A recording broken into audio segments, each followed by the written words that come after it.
Ketika Yesus sedang berjalan menyusur danau Galilea, ia melihat dua orang bersaudara, yaitu Simon yang disebut Petrus dan Andreas saudaranya. Mereka sedang menebarkan jala di danau, sebab mereka penjala ikan. Yesus berkata kepada mereka, "Mari, ikutlah aku, dan kamu akan kujadikan penjala manusia." Lalu mereka pun segera meninggalkan jalannya dan mengikuti dia. Dan setelah Yesus pergi dari sana, dilihatnya pula dua orang bersaudara, yaitu Yakobus anak Zebedeus dan Yohanes saudaranya, bersama ayah mereka Zebedeus, sedang membereskan jala di dalam perahu. Yesus memanggil mereka, dan mereka segera meninggalkan perahu serta ayahnya, lalu mengikuti dia. Demikianlah Injil Tuhan.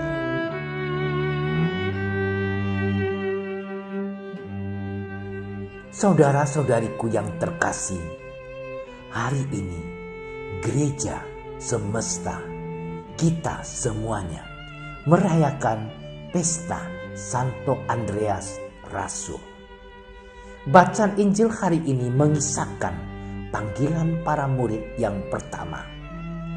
Salah satu murid yang dipanggil Tuhan Yesus itu adalah Andreas, saudara Simon Petrus, dan seorang nelayan. Santo Andreas dipanggil Tuhan Yesus untuk menjadi muridnya dan dijadikan penjala manusia. Perjalanan hidup Santo Andreas tergolong sangat heroik. Andreas menjadi martir, wafat di Patras dengan cara disalib. Namun salibnya berbentuk huruf X. Santo Andreas dikenal sebagai seorang pewarta yang gigih, tekun, dan aktif. Dalam Injil, beberapa kali Rasul Andreas ditampilkan sebagai seorang perantara. Dia berkarya di sekitar Asia Kecil. Karena sikap gigihnya itu, banyak jemaat mencontoh hidupnya.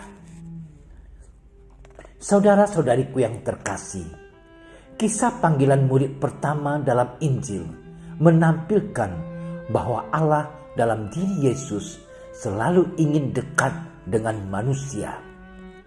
Tanggapan para murid itu contoh bagi kita. Para murid waktu dipanggil spontan menjawab dan mengikuti Yesus secara sukarela dan langsung tanpa basa-basi. Panggilan menjadi murid Yesus menuntut kesediaan mendengar dan melepaskan diri dari segala keterikatan dan kemapanan agar siap sedia dalam tugas perutusan. Pilihan dan panggilan tidak didasarkan pada status dan prestise seseorang, melainkan pada keterbukaan, kesederhanaan, dan ketulusan untuk mau menjawab tawaran yang Tuhan berikan. Konsekuensi panggilan ini menuntut setiap orang untuk berani meninggalkan segalanya. Lalu mereka pun segera meninggalkan jalannya dan mengikuti dia. Santo Paulus dalam suratnya kepada jemaat di Korintus dalam bacaan pertama menyampaikan bahwa saat kita bertindak dengan cinta kasih Allah, segala perbuatan itu menjadi berkat bagi yang lain. Saudara-saudariku yang terkasih, setiap orang dipanggil kepada kekudusan dan keselamatan. Setiap orang dipanggil untuk terlibat dalam misi dan karya Allah bagi keselamatan dunia. Keterlibatan dalam karya keselamatan Allah tidak terbatas untuk orang tertentu dan dari tempat tertentu saja. Juga tidak hanya untuk manusia, tetapi juga untuk seluruh ciptaannya. Keselamatan Allah bukanlah untuk kelompok tertentu, tetapi untuk semua orang yang berlaku universal. Kita, umat Katolik, ada kelompok yang menjawab panggilan dan tawaran Allah. Kita yang telah menjawab panggilan itu selanjutnya diutus Tuhan untuk mewartakan dan membawa sukacita karya keselamatan Allah itu kepada semua orang dan segala makhluk. Maka umat Katolik tidak boleh berdiam diri, apalagi bersikap egois, mau menyelamatkan diri sendiri, mau masuk surga sendiri. Umat Katolik mesti bergerak, mengajak, dan membawa sesamanya masuk surga. Apakah mesti dibaptis dan menjadi Katolik? Jawabannya tidak. Tugas kita mengajak dan membawa sesama pada kebaikan dan menjadi berkat bagi yang lain. Kalau orang itu akhirnya menjadi Katolik, itu adalah bonus.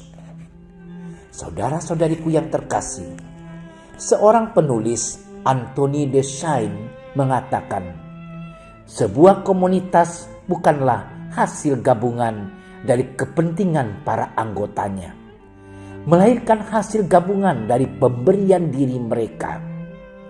Santo Andreas telah memberikan diri dan hidupnya dan menjadi pelayan, penjala ikan menjadi penjala manusia. Santo Andreas hanyalah orang biasa, namun menjawab tawaran dan panggilan Tuhan secara total, sehingga menjadi orang yang luar biasa. Kasih pada hakikatnya adalah pemberian diri. Hal ini menjadi nyata dalam diri Tuhan Yesus. Allah memberikan diri, menghadirkan keselamatan itu dalam diri Tuhan Yesus. Kita telah memasuki masa Advent. Allah memberikan lagi kesempatan kepada kita untuk menyambut dan merayakan pemberian dirinya yang total dan nyata itu dalam kelahiran Tuhan Yesus. Oleh sebab itu, selagi masih cukup waktu, marilah mempersiapkan hati agar layak menyambut Tuhan dalam Ekaristi dan Natal nanti. Allah Bapa kami, Santo Andreas telah memberikan teladan dengan cara memberikan diri dalam pelayanan kasih kepadamu dan sesama.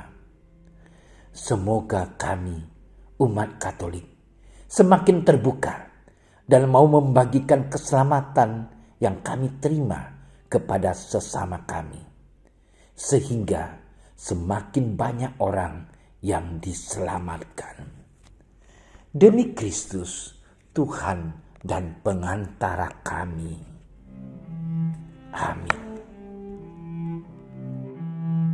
Terima kasih sudah menyaksikan renungan hari ini. Jangan lupa like, subscribe, dan aktifkan tombol loncengnya agar Anda yang pertama mendapatkan notifikasi updatean renungan harian dari Komsos Keuskupan Padang. Dan bagikan ke sosial media agar saudara-saudara kita dapat mendengarkan dan merenungkan firman Tuhan.